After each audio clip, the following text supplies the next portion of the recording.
So if someone's at home that has not ever written a financial plan, what should be their first steps? What do you think? Well, if you've never written a financial plan before, I would say the first step is kind of figuring out what you've got, what you need, and what some of your goals are for the future. So how do you pinpoint that? Like people say, yeah, I have goals, and they're kind of vague with it. How do you dive in a little bit deeper so they can get very specific?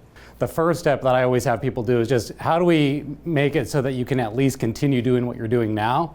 And then if we want to do extras like take a couple of nicer vacations or buy a vacation property or fund my grandkids' college education, those are kind of additional items that we try to start solving for next. So it's just basically putting together some inventory. What do you have, first of all, right? So what do you have in assets? What do you have potentially for income? And then do that inventory and then figure out, okay, well, what are you spending now? And then try to map it out so at least they can maintain their same lifestyle. What are some of the math? What's the steps that someone would need to do? From, let's say, if I'm spending $50,000, how much money would I need?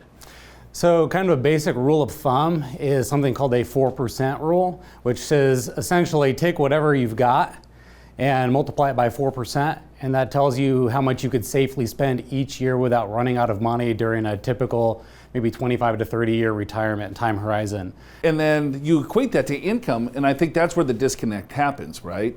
Is that, well, I need $1 million, I should be able to spend $100,000 a year, I'm a millionaire.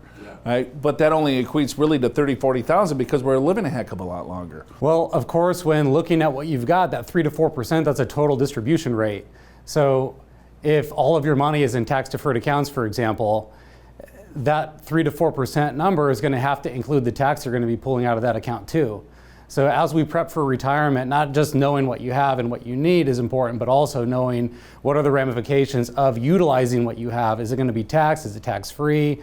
And how does that work? What time frame can I pull it out? For example, I've got people that sometimes retire in their early 50s, but all of their money is in IRAs. So what are the strategies there when you can't, in a normal situation, pull money out until you're 59 and a half? What's the plan? That's a really good point, because these are pitfalls that could happen to someone that all of a sudden, once they reach their retirement date, they're like, oh shoot, I didn't really think about that, right? And so first is identifying goals, and then from there, really figuring out what you have, right? What you want to accomplish.